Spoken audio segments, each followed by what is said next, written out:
Talaile atua, mose mose, mose mose,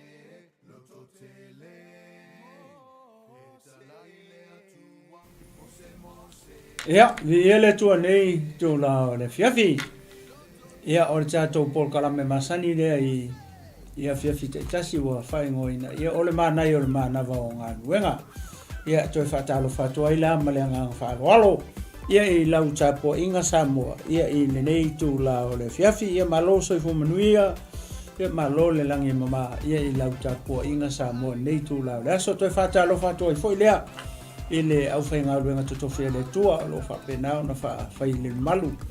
Ia i tono le to vini ma le to vini i tono hao te aroa nei ale ngata lea i tolu inga ma nei i larangi o fea o e ma ua mai e fo nei o unanga ma nei Paul Kalame ma nei faso nei tu lao le aso ia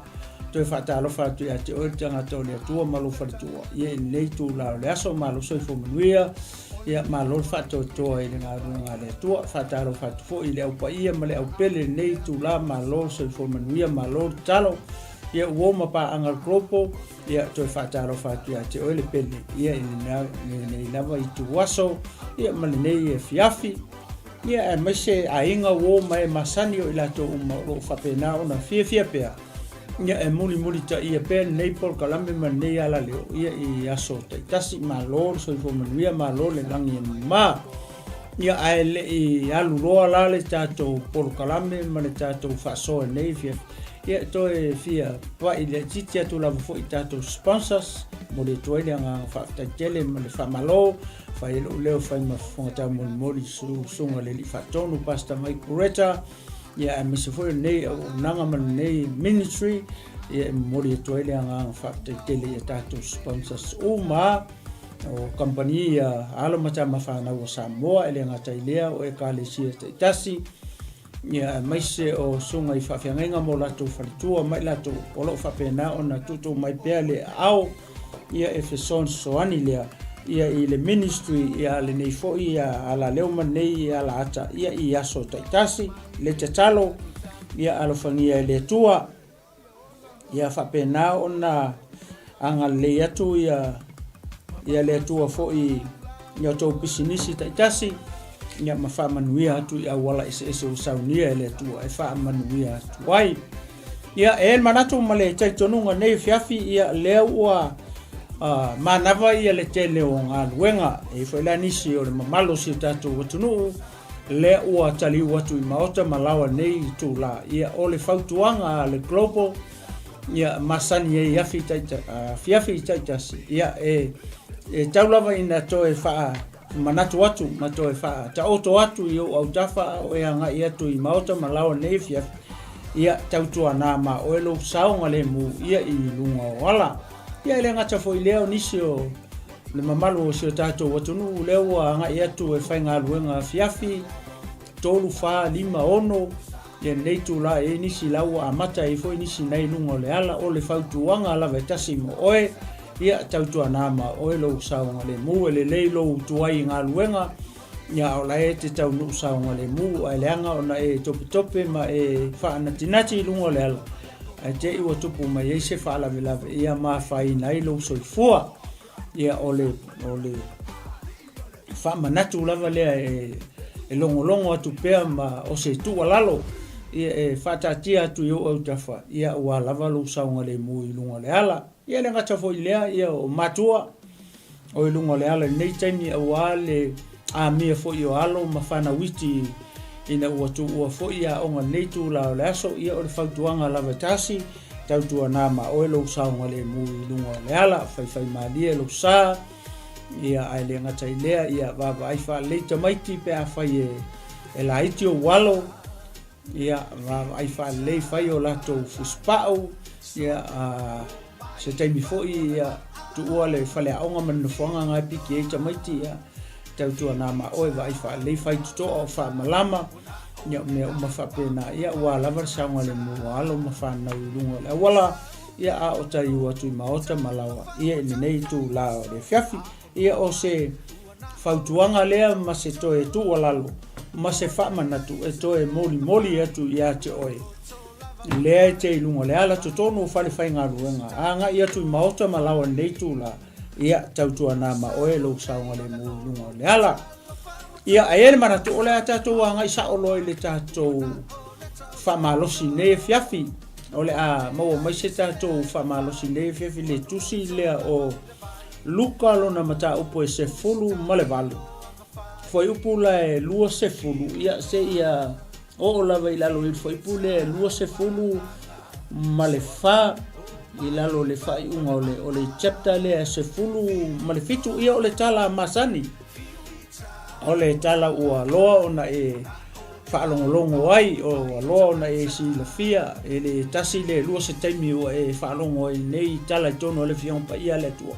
au le nei e fiafi e le manatu fo i lea o le manai o le manava o ngalu se i to e avatu le kikia to e avaku kasi a ia le tusi lea mangai veses ia to e lapata ia ai ma to e fautua ina ai o le keusiano o le tangata faatua le tino keuso i le fiafi nei atonu fo i le lopo wangalo ya oe ia on nga nei fiafi le ua e to e fofonga mai ia le ole a to e malosi tu ai ia le mana yo mana ngalu ia mo tato uma mo oele te mai mo mai oele te fonga mai ia ai se fo ia o tangata nei ole a so atua ia le upu le atua i le fiafi nei a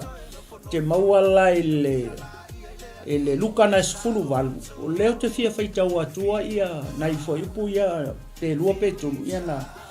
fa matala tala tu ai le o le tala o lo na e si le fia we fa longo so fo ia a o le nga ne fia ia e to e fo ile a va tu se fa manatu se fa manatu mo tato uma ne te u halu fo te u ngalo ya tato po umi fo si umi ona e fa longo ai male aso na ngata mai ile fa longo po le tau sanga por kausanga i onga kua ia le taua ma na male o ngai le tai au ni o male fiafini ia o to e fa manatu tu le ia mo tato uma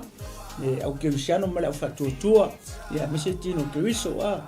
ia ini nei ia fiafini le ala o fa tau tua nai fo ipu ia pe lua pe to ia na fa so solo tu ai le ole fa so nei fiafini foi pula lua sfolo fa mai ua fesili mai a te ia le au farasaio peo o mai a fele malo le tua o le fesili le o fesili ai ia le au farasaio le o fesili au farasaio ia peo o mai a fele malo le tua o mai lola ia o le foi pule so o ia foi pula vale o le fesili mai ua tali atu ia te ilato ua fa pe atu e leo o mai le malo le atua maleva aia e mata e le fai ane fo tangata fa auta o i nei pe fa auta o i ila awa fa auta ua iai lava yate o toule malo o le atua ua fetalai atu ia i le auso e o mai lava o na poto te mana na o te le ai ia i loa se aso e tasi o le atali o le tangata ai le iloa ia foi pula ia tolu lela ua matatu ai fa i le fiafini o lo tatou ia nei ile au ngā tupulanga ma le taimi o lo o makaukia ia ile a o ina o le malo le atua pe o le awa tatou vava ai nei fo ile o le sa valia a Yesu po le message fo ile a Yesu e fata tau le malo o le atua po le malo lona tama po le malo o le langi e atangia mai i o le malo le atua o le malo na mua i malai o le ulua i malo o le ulua i fainga malo le i malo uma o fena a mata mai ai ye le fatu wina le malo le atua i lalo nei e le fatu wina e le atua songa malo i le lalo langi le to te afio i manofo i le tangata le faso atu o fena a mata i le malo le atua na a mata i le langi na amata le langi le malo le tua o le malo na mua I malo po le urua I malo o le urua I malo o le malo le tua e le o se malo se tangata e le o se malo America e le o se malo Samoa e le o se malo New Zealand e le o se malo Australia po se isi lava tunu I lunga o le fonga ele nei le tau te soifua I maolo ai tangata lea o le malo le atua o le luai malo na faatu e le atua lona malo I le langi o le langi na faatu ai pena a mata ai fuafuanga uma le atua na a mata I lona malo I fea I le langi o le langi o ina na a mata ai le mea tau o le malo ai o le malo o le atua na amata mea o le ata o malo le fai le lalolangi nei le o lo tau soifua mo uolai o le aka mai fea o le aka mai le langi o le ata mai le malo le atua le anga o le malo le atua o le malo nga mua I malai o le ulua I malo o le malo leo le atua ai le fakuinga lai lalongai le me le tau te soifua ia mo kako au mauai o fenga faku le langi o le langi nga faatu ai le atua le urua I malo o le malo le o lona malo o le malo o le atua ale ala we fa longo ye ina ua ta pena e le atua le la langi ni fai mai lo le lo perfecta o Isaia fa mai o le langi o lo nofo ali ai o le lalo langi o le me tu wai o ao o lona winga o le langi na amata mea ai le atua I lona malo o le mea I le nofo ali o le atua e I lona malo o le mea le wa fai e le atua le lalo langi e tu wai ona ao o le aka o le aka o le territory o le malo o le atua le langi le lalo langi lenga muri fai le ato te afifio ai mo kako ngofo ai o le aka o le territory o le atua nga fai la e le atua ia tangata po rua tangata e ngofo eva ai le territory o le malo o le atua I le lalolangi ni lewa extend ma ia le atua lona malo I le langi I le lalolangi le anga le fai mai o le langi alo no fali o le lalolangi o le me tu waia ia vai o le atua o lona winga o le atua lenga kongeki ai le lalo ia le langi le me yai lona no fali e yai lona malo male lalo langi le wo fai o tu wai o le atua o le lalo langi la o le territory o le malo le atua I le langi le wa extend mai le malo le atua mai le langi I le lalo langi I le melea ne wa ta pena le tangata male ulu tangata e nofo ai o le malo fo I la o le atua I le langi o le malo e paia e mamalu o le malo male nofo anga ele mafai ona o I isianga sala ma se tangata na te faia se a mio le anga po se mulilua po se ele mafai ona saufa nga I se tasi le malo leo le tua I le langi po le nofo anga le fai mai ele faalinga lua se fulu male lua ele sao I se tasi fai se a mio le anga ele sao I se anga sala ele sao I se tangata ifo I tupua ele sao I se tangata mulilua a mio le anga ele mafai nga sao I le malo le ale ala wo e fa longo I le fiafi le nei avava I le ofesili le ofesili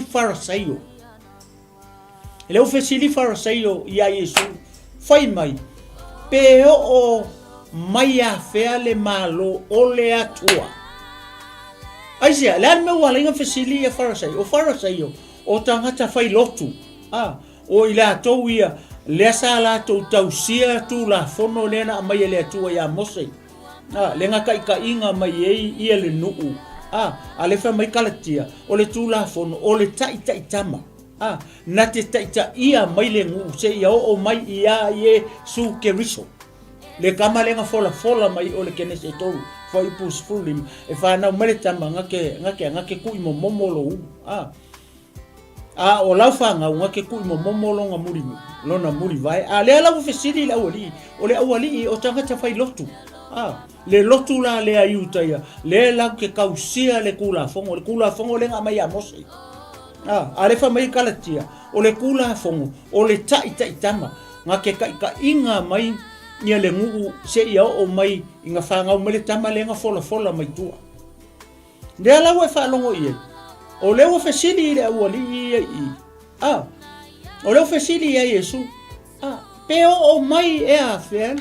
le malo le tu ale ka kongu ka ia tangata ia o Israel wa o lama ko istika tangata Israel le kausinga o kula fong ai ngalo ia la tu o le kangaka le fesili ia o le atua le kingo o le atua le tino le o saule atua saula ka penga le taulanga inga ua nga sala le ulua tangata e o mai le kaimire nga fio mai Yesu o nga sala tangata uma ko uma ka penga le taulanga ko ya fio Yesu le lang ale sa wala nga sala ndele yo ile time le yo le time kongi le tua ia le nga sala masakangi le pa fi fa va ndela yo o mai le time ne la yo la nga sala ele fai o le taulanga le na fai Yesu o le taulanga ya e fa mangalo ia tatou nga sala fa fe ona fa mangalo i tatou ma tatou nga sala pe aka ko sala mo o le kaimia ka ko sala mo ai matalia i le fa tua le taulanga le nga maliu Yesu i lunga o le satau o le kaimia nga e mangalo ia tatou nga sala o le nga sala ia la ia le nga sala o mar kaimia la ia le nga sala tele o tangata o la tangata i le nga sala o le faingo fia o le mele wa o mai Yesu ia tatou ia ka ko sala mo le anga upu mo ana o le tala inga Yesu na sau ia Ione le papetiso po le kausongo Yesu maka mai i le matai o lua o upu anga ina sala mo ia o tou ua o mai le malo le tu ai sau i le mata upu e fafo ipo sulfitu fo mai Yesu o upu ai kasi ina sala mo ia o tou ua ho mai le malo le tu akako vava ai ila ia ine mele wa le tupu i le ala fasili farsaio e o mai e a fe le malo le tu o le malo le ele ko kele o tangata le o mala mai se ia o mai le asongi po le ale me ta o le malo le tu o le malo le tu i se si o fa makalanga o le malo le tu o le pulenga lea o le pulenga fa le tu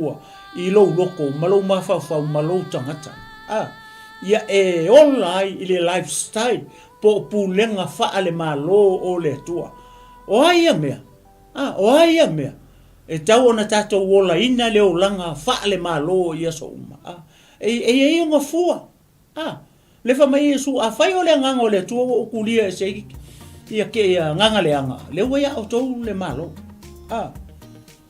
o le ale mele fi tau fa mala i le winga o le malo le tua o le malo fa le nganga o le malo ele ma fai ona va ai mata o tangata le anga o le malo fa le nganga e la fua o le malo le tau tala ile fe pa ia le tua le ka le kusi e feso o le alofa o le oli o le file mu vai o le mata alofa kele e vale le fua o le o le nganga pa ia o le akanga o le malo e oli e file mu e ongo sai e alofa e maka alofa e anga malu e anga lelei e le ngau ia e fa pe nga fo linga o le malo le malo fa le nganga le tamu fai le mala ia Israel wa le fesi o farisei o le fesi e o mai e a fe le malo le tu e fa longo foi le se o pango e to e fai tau o tu le foi pu le no fai tau o tu fa mai o fesi mai ia te ia le au farisei le wali ila ia le kausia le tu la fono ni le lotu i utaia le taimi le fesi ia Yesu Yesu le tino fa mai le pe o mai a fele malo le tua le fasili malo le tua e o mai e a fea le malo o le atua.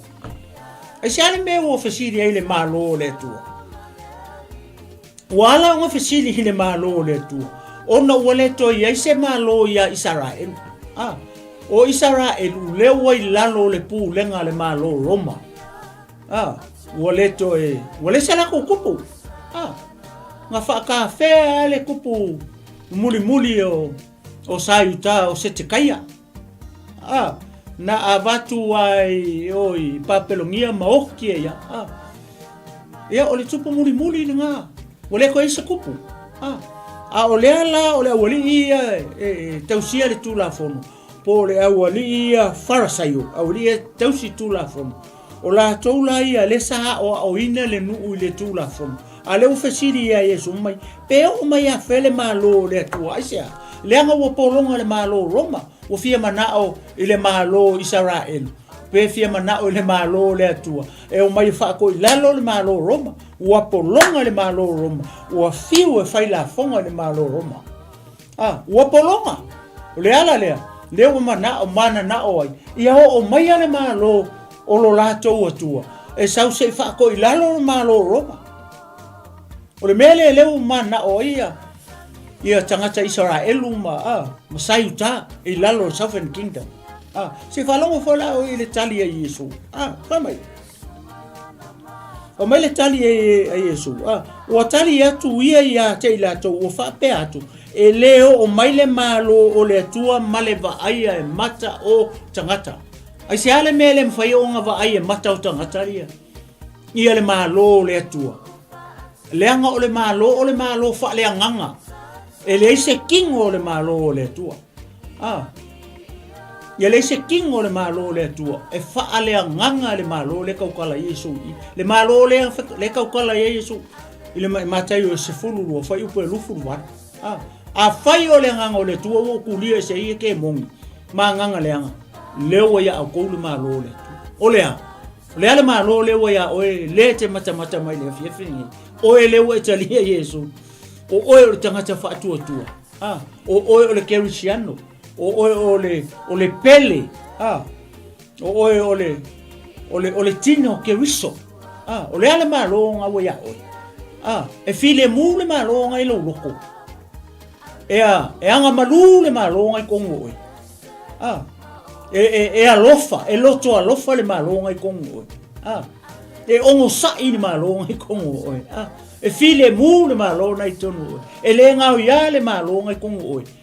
E mata alofa le malo, e anga le lei le malo ngai kongo oi pere. A faila e le o ia te oe, ia fua o le anga pa ia. Rona winga, e le o ia ka ua la le malo le tua. Pe o nga e whaalongo e le afiafinge le kali e Yesu. E le o mai le malo maleva aia e mata o tangata. O lona winga o le malo le kaukala Yesu. O le malo le esonga kingo. O le malo whale anganga. A le whama Yesu a whai o le anganga o le atua. Wo ukulia e se ke mongi. Lewa ya o kounu malo. O le whasiri o wheala e le malo. O i kokongu o le malo po i whafo. O le malo lea.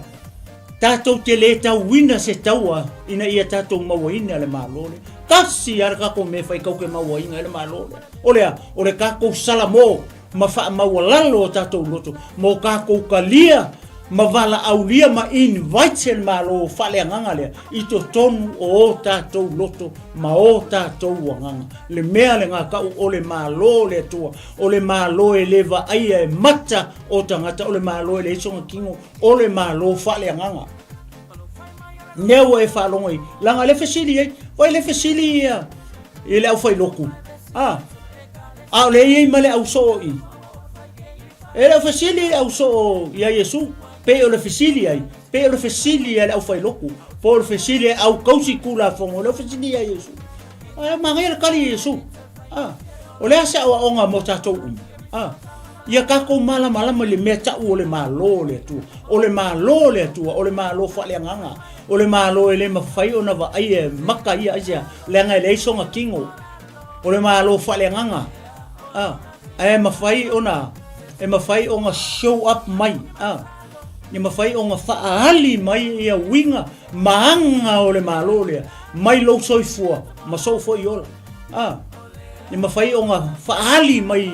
i lo soifua ma lo ola ia anga o le malo lea o oe o le tangata o le malo o oe o le tangata e ke loko alofa o oe o le tangata e ke oli o oe o le tangata e ke ongo sai o oe o le tangata file mu o oe o le tangata mata alofa o oe o le tangata anga lelei o oe o le tangata anga malu o oe o le tangata ea ia ngai kei loa ai a fai e leo iate oe meia pe o mei o ke wha malau atua o fua o le anganga pai o longo winga e misi a koa tātou male malo o le atua le malo la le kari Yesu i le ori ia e file mu e ongo sai e maka alofa e anga malu e anga lelei e anga alofa e le ngau ia e le fiki vale e le palau vale e le pepelo e le fai kala wha kupu e loto wha maangalo ele fai kakala ele fe ave kala ele fai tala fa tupu ne ala we fa longo ele fe fine le fisi le wa kali la Yesu i le fisili le au farsaio male au kausikula fong ia male au ali ia le lotu ai utai wa le kaula le oli o le lotu i utai fa mai lola ia ele fai ane fo tangata fa uta o ila upo ai Yesu le fai le au farasai ele fai ane foi tangata fa uka olai la o fe alai mangele ko fa pe kan o le ai le o tara ko fa pe so le ai pe unga la cha mo pe unga la se me o pia pe unga la ve kele ia o ngi upu mani tala lo ke fa kusa ko ele mele ele fa pe so le o le sa vai le sa vai le kuila le America le Hawaii koe vai le fa mai Yesu ye le fai ane foi tangata fa uta o i nei ele o nei pe fai foka ka olai la so le ngi o tau mai si le ai le la lai o papsoi koe vai le fa mala manga Yesu ole mele fisidi ia ele au fai lo tua pe fa uta o ila awa fa uta ua ia i lava ia te o tole malo o le atua si o feo ia le malo o le atua o ngau ia o kou o ele ke mai moa mai o ele te mata mai le fiafini o ele ke fa longo mai le fa soa i le fiafini ia e si le fia ma o iloa o le wea tātou le malo o le atua ala fisili wa e karia wa e tali ale malo le tu fa feo nga e tali ale malo le tu fa feo na e tali ina le malo le o le tu pe a fa pe le wa o to le malo ele o ila ele o i o le wa ia lava ya o to le malo le tu o fisili o fea Waya ka ko ngi fa longo le fifingi le malo le tua pe o ngo fai o le malo le tua ka ko ke kalia inga ka ko ke le kau inga ia ka ko mo le malo le tua le ai wo ma pau wale tato me fai o le ka ko salamo mo ka ko kalia le malo le o le malo fa le nganga o le ale me na fai ele tupu o le malo le o Yesu le kupu fa fenga fa ma o Yesu le kupu ale nga fa masingo e pila ko fa o se tupu tangata yuta ma Yesu i o le tupu tangata yuta o le mele nga o sawai o le tupu o le ale me le tupu na fai le tupu o le malo le na sau maliu lunga na sa tau ina uanga sala tato ka ko kele ko ka winga la se kaua ale me tato te faia tato te sala mo matalia i le fa tua le malo le o le malo fa le nganga e ke fiu e te halu i le loku mai fa longo ia o onga le loku ai a fai te le talia ina le malo le tua ma e talia ina le tupu o le malo le tua le tupu le na maliu lunga o le satau e ke fiua ke anu e ke fai inga ai sea le anga ke le ikalia inga le malo fa le nganga ma le tupu le nga maliu ma kau lunga o le satau ona uanga sala tangata uma pe mai Roma tolu foi pole e lu ko wanga sala tangata uma ua le o ai le vi inga mai le tua no one is perfect before God. We have all seen and fall short of the glory of God. Wanga sala tangata uma le ai masesi e perfect i luma o le tua wanga sala tangata uma le ala e fa longo ye le fiafini le kali e Yesu le kali e le fasili ai o le fasili fa saio o le fasili la fiafini o fea o ye le au so o Yesu le ala uma kali e Yesu o le fasili le fa sanga mai lo Yesu yo au so le ala e le faitau le le ala faitau atu apea o feta la ia tu ia ile au so nga uma kali o fasili e wali ia nga wa ko malo le tu awa ese si fa pe fa fo ya ko la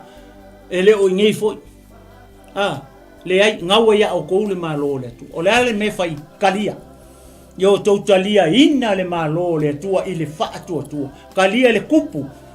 fa kanga le malo fa le nganga o le tu yo to fina ngalo mo tato loko makako fa ka ku kalia ai le fa tu le wa ya ka ko ki nganga i loa le tele o tangata ma le tele o Kerusiano la ko ke le fia kalia inga le malo fa le nganga o le tuasia langa o lai fia i tu ina nau o le tino ma fia fianga ma tu ina nau o le o langa le nei ne tu ina nau o le tino ai fai kau le kalatia ngai lima e va i se furu fiku le tu ina nau o le tino ngai fa malau ma e inga o le ifo i tupua o le faita anga o le o nanga o le poula o le tau atane kele maleangonga i se furu fiku le tu ina nau o le tino fa mai lo le fion pa ia le tu le kalatia lavana o i la to e faia ia mea e le fai mo la to le malo o le atua le malo le fisidi e fa sai o i fai o le te fa fonga mai le fiafine le fa soa po e talia ye Yesu po e kalia le kupu le malo pe ke le kalia fo le tupu le malo le tu le fai mai o ila to la ko ke faia mea ia o le tu ina nau o le tino o la fe ke ngai ngele kingo male nganga la fe ke ngai ke e mai ngai aku ngai mai fai la le fa longo me le fiafine ele o le fiafine ki salamo wala nga le fa mele fa pa ia la tu o la ko la tu te faia meanga se furfiku le fa mai kartia fai mai ele fai mo ila tu le malo o le atua le malo le fsidi fa sai i le malo fa le nganga ne wa kali mangingo Yesu la wa ya ko le ka ko me fai salamo le upu mo le tala inga Yesu salamo ina salamo ia o mai le malo le tu pe ai fai kau le matai falon foi po suma fiku ai mo mai longa ka senge o Yohane le papetiso ele mata upo lua foi upo fitu wa lua foi mai ina salamo ia o to o mai le malo o le atua salamo ole vai nga mo le e ao ona sila fia e tangata uma le au Kerusiano ma le au fatotu ai mai se ila to ele i malama i le malo le o le atua ma le tupu o le malo ia ma le malo le fa mai le wa ya o to le malo le wa yai o le mele tupu le malo o le fia fa au fale le malo i tonu le wa yai it's already around us ala le me tau tatou fa se fa ma wala lo tatou loto salamo maliliu ese mai le anga sala ai fa au fale le malo fale anga le i to tonu o tatou tangata o tatou mafau fau mafuli tua i le anga sala ai fa sanga o tatou mata i le tua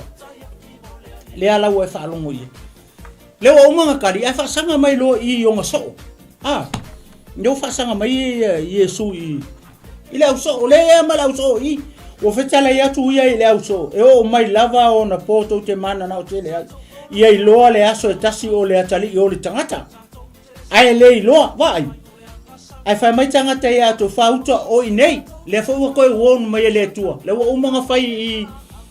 I farasai o le o fai o so a wangi fai aku se kanga kai ako le ngai le o fa riu Yesu yo nga so o na au so filifilia ia le o fai ele o ale ma o mai tato o tato o so ma se tato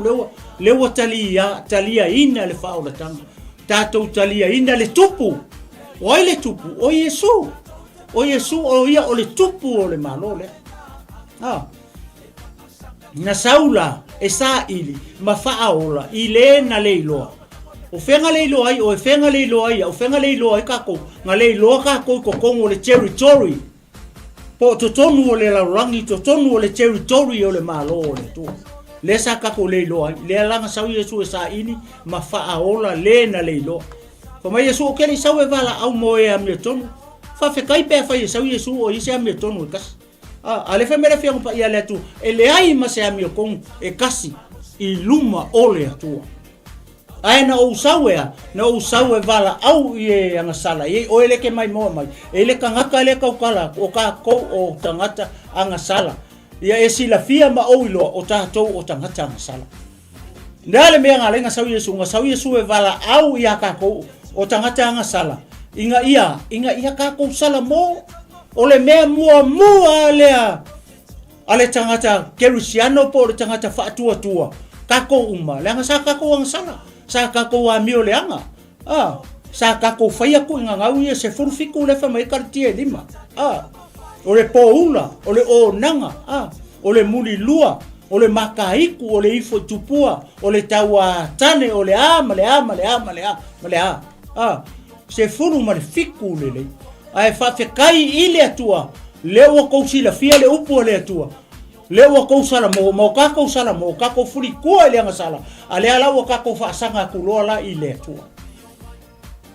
aisha langa o I o le malo le tatu fia o ye ale ala o fa sanga lo Yesu fa ilo I o nga so fa uto nei awa to te o ia awangi ko ye le ke siano ma le fa to le fe fingi awangi ko sauce si fai aku ya ko lale oi o tara lale oi pap joy lale oi Mount Wellington lale oi o tau le ai ya tato matala I mea fa pe ndanga o le malo fa le nganga po fa uto ila awoto te o pe muli atu yai awa e pe ona emo mai o le malama atu ile tasi tu langi fa pe foi le atali o le tangata ilona aso mai e fai keke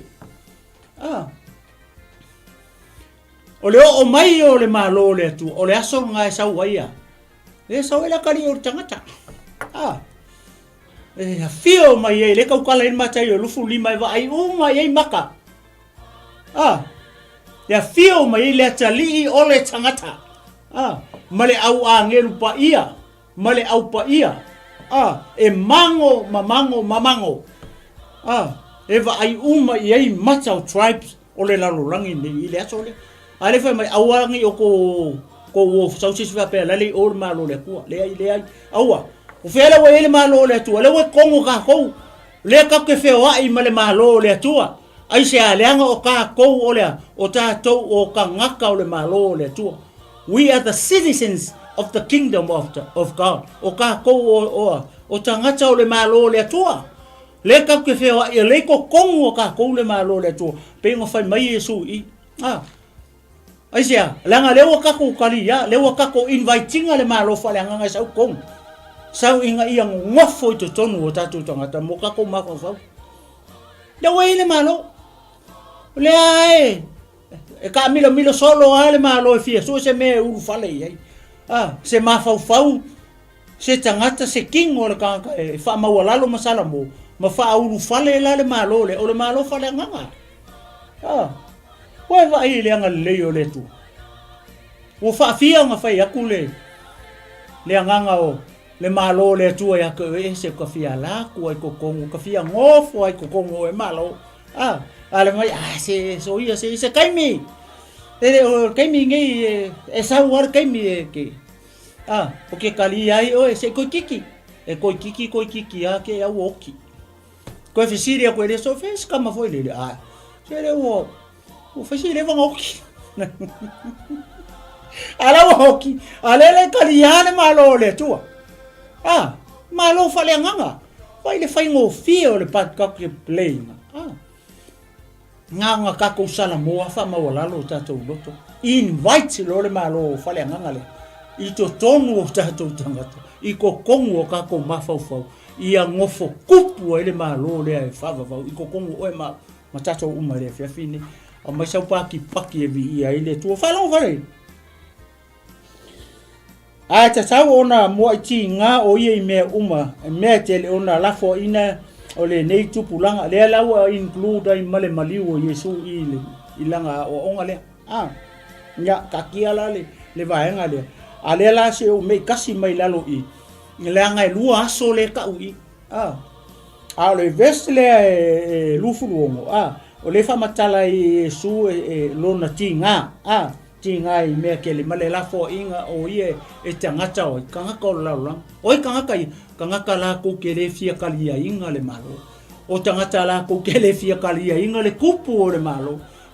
male tau langa e kasi ai afe nga sau ngia ele kupu o le malo inga ia faola inga inga ia faola inga I tato mai le faafanonga le ua umangka penga ele atua o le faafanonga mo a ngelu ia nga kulia mai le langi ele kau kala ele matai o lufu lima ele sau ngia mo oe ele sau ngia mo se kangaka nga sau ngia mo le a ngelu pa le ta rako kuai o sa kangi nga angelu nga au ele faia mo ele faia mo nga fai mo angelu ia nga kulia mai le langi ole malo le atua nga ke maua foi ai nga fai mo nga fai mo ka ko ole ka ko tofi inheritance ole kofi male taui reward nga fai le atua o lo kofi malo taui la me ka ke fai kalia malo fale nganga kalia kupu mare me fai kupu lungo sa tau wa ma ngalo ai ata tau wa sala o fa ma inga I ka ko o fa ma ai la wa sala pe o ma so sai ma sifo ine wa tatu sala mo makalia la ia falong fa e lua la so ia le ta mai le o te fia fa so atu o le ka kala I fa mai e lua so o le aso noa ma le aso I so toma e vai le mele fai ka ia so ia ale ke le o le fe au le to tonu aso ia lua fa mai se o fai ka ua ku ia so e lua so o le aso noa ia male aso lota e lua aso ai fa mai e fa pe nga fo ila le aso le tali o le tangata pe a e fa kamala ma o fa kamala pe a fa ke le sala mo ma o le sala mo o nga ka le mo lo le o nga ka le mo lo le manguia male malo le atua e fa va o lo ka ko kofi o le tatou taui pe ona fai mai matai o lufu lima fa lango mele kupu mai pe ona fai fo I ona aso noa e fa pe lava ona fai I ona aso le tali o tangata same thing o me nga fai ka ka le aso o noa le fo I fai ka ka le anga kupulanga ngi ka ko o le anga kupulanga ngi ka ke le tau tala I le anga tupulanga o le tali I o le tangata o Yesu Keriso le ka kala I le fas fai tau le fa me lola ia vi ele tua pe ona fai I ona aso noa e fa pe lava ona fai I aso noa le I aso o le atali I o le tangata fa longo lai me le fai tangata fa mai na ai la to mainu mala to fai a foi mala to fa vanga o lava I le aso na alu ai no I le va ona o mai ai le o le lolo ua fango ai la ko dale me le fai le unha tupulanga nge o kako ye o le sikanga le ai amale onga I le unga kupulanga ngai, le unga kupulanga le kaukala ia, le unga tupulana langa o le atali I o le tangata, po le unga kupulanga ngai o Yesu le alo le atua. Ale ka mai fa pe o nga fai o nga po ngoa. O le ana mesa fai tangata I o na po no. Nga le ai ma o nga ma mi o le anga ma nga sala.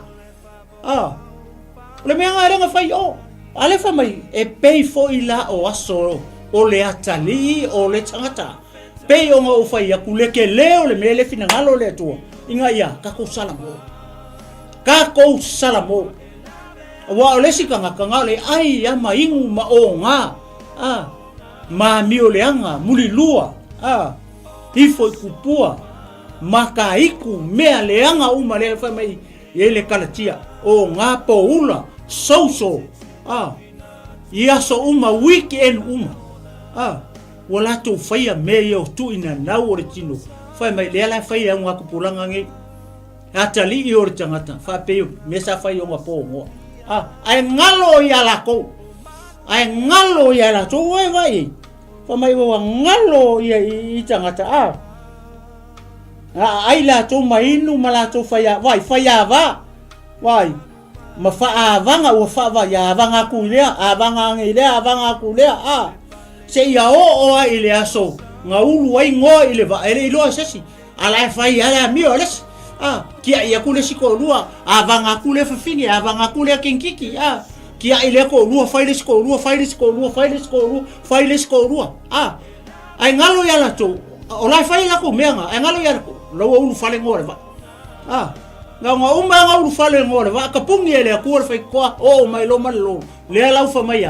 ua fango maila o lese o lese pa malos moka ko ile fiafini ele o le taimini nei ka ko kisala mo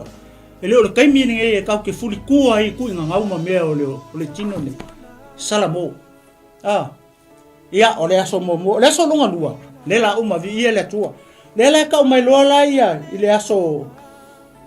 o le aso lota e pe ona fai fo I aso lota wala to ai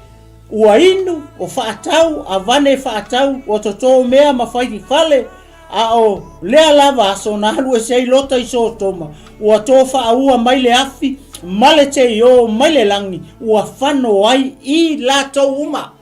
Kukusa le I aso I elua. O aso I elua, lewa a mai I se warning for all of us, I le au ngā tupulanga nei. I le aso lao, I le kauku whakali, I le aso le atali, I o le tangata, o le aso e fio whaalua mai elo tato li I o Yesu Keiso. E leo I ora kaimi kauki salamoa, e leo ora kaimi kauki la fuai umai mea ia, whaangalo uma mea ia, a kako salamoa. A mausau paki vi, a ile tua nei fiaki, lela uma, lela wha umatu ono o le tato taimi, Fa mai e wha pea lava I le aso, e wha ahari mai e le atali I o le tangata, o le ua I lunga o le fale I le aso, maana mea ua I le fale, aua nei alu ifo ia ave, whaapea fo I le ua le vau, aua le toe fo I mai o ia. Ina au tau mana tua le ava loka, le waka o mai le ava loka, whamai o se sa iri e sa o ngale mulo na ola, e maulo nga ola, nga o le tangata ia, nga o kaka wha mai maulo nga ola mo, wha mai maulo nga ola mo, le atua, malana ngā ruanga, e wha sa o ina lea. Whamai leo le fasfo I pulela tau wha umatua. O te whai atu I ate oto, o lea lava po, e le moenga e tasi tangata e to alua. E avele tasi, a e tu ua le tasi, kalo fai se ungari. O le kau kala I le ungari.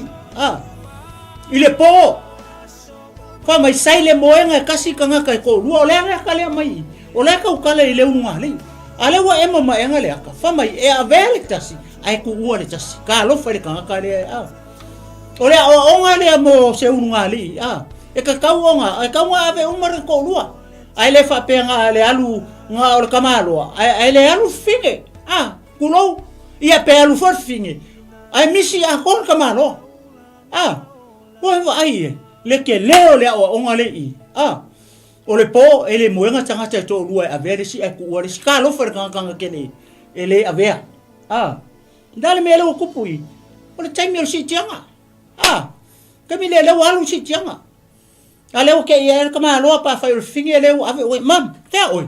ka fio lai Ave ka ko kangi solo I ku fa ku ko nga fa ya. Ka wala au solo I ku ko nga fa. A fa yo baby. Pa pe baby le ngol finge. Wo ya vere kari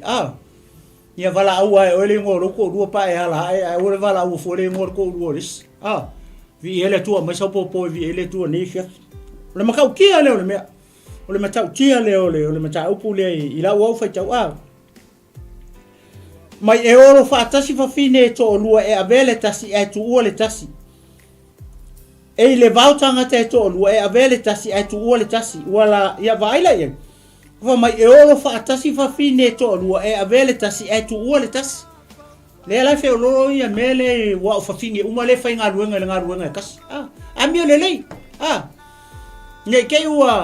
wa ave le si finge a mio le si finge le pala vale le or fa finga runga le ke a wa fia ka usanga o e loku ai le ave o e mafua mai onga le lau vale o lo mafua mai sia onga ole nga oi mea fa finga runga mafua mai sia lo la ko ke finga runga ai lu aku lu voi ma le skamalo a le ka kala finge a le hala kai mire or kai mio le ao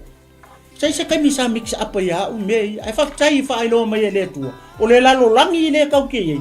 o le kai mi ngi le mala o kai mi ra ngi le kau kala finge ko lua pa fa yo le fa nga luanga u mai ko fa le apu a le si ko la langi la ponsa ya la mo mo ai nga la mo le ngari le kau kala le va nga mo fo yo a fa le ke wo so le si ti nga le kai mi ngi a vi fo le tangata la mo yo a va ku ka le fa nga luanga I le piko le kau ke le mala mai la langi le piko le cha che la nga ese kai re ka vilinga la langi el kai me u mai ele poliuri a ka ko u le mala la langi o me la ile la ko ka mi lo ku ka ko o le la u mera va nga le I pongsa a le la ka kala fa pele fiongo pa ia le tu le ka kala le po le se piko ai fa makala mai le ao le se piko le ai olo fa kasi finge ko lua e a vele fa finge le lau vale ai ku ur fingi pala vale lima kango vale ele tu ne pia ele oma vi ele tu fa mai lola ia e olo fa tasi fa fine to lu e vele tasi e tu ole tasi ia vai e le vautanga te to lu e vele tasi e tu ole tasi le e a vele si e le vau le au ka la e o nga lue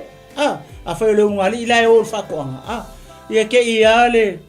ko inga fiwa ka wala Mary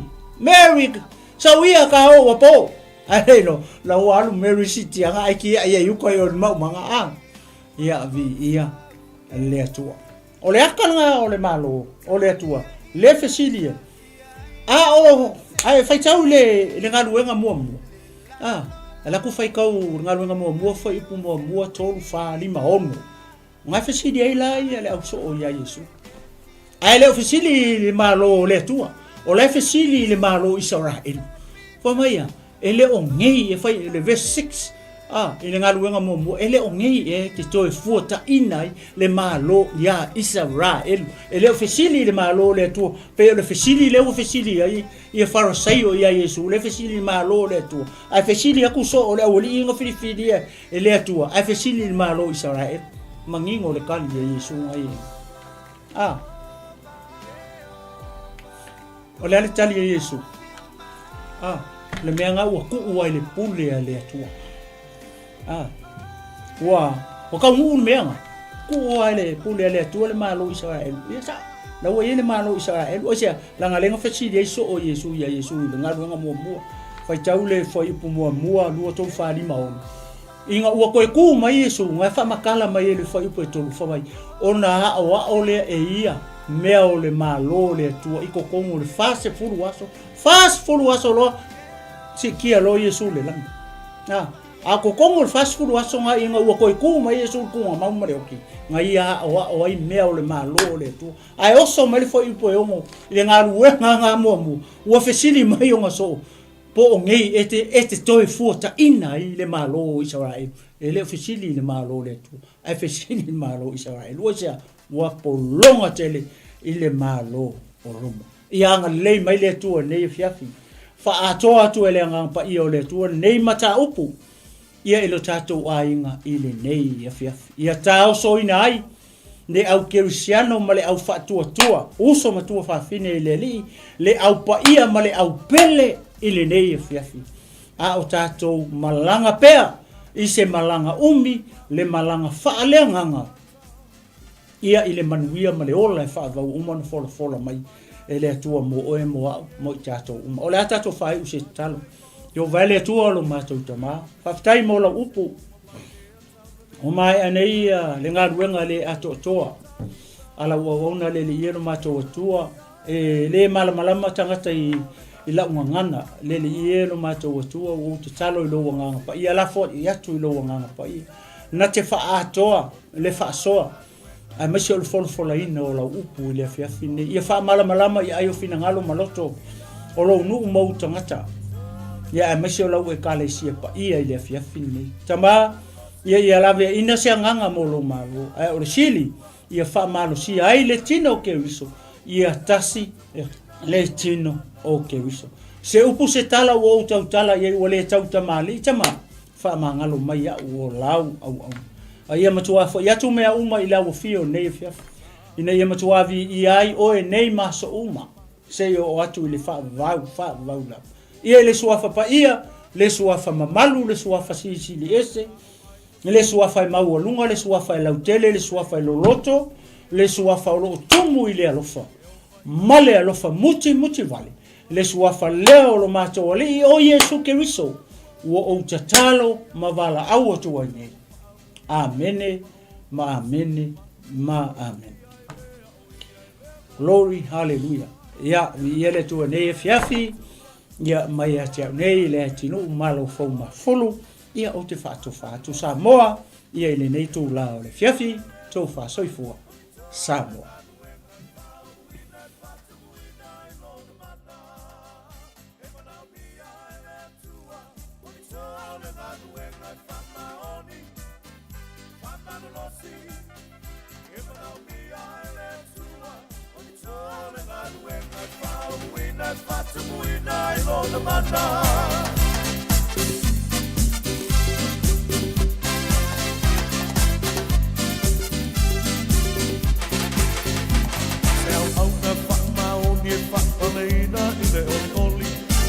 Male famalosi ele vale sontawi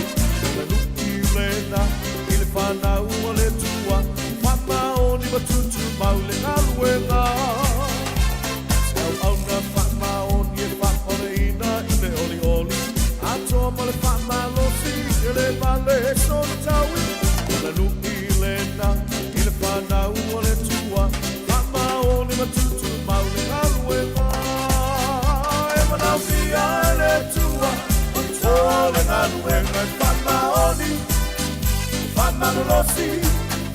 emana mi ale tua ole ngaluenga fawina fatu wina ilona mana emana mi ale tua ole ngaluenga fama oni fama losi emana mi ale tua ole ngaluenga fawina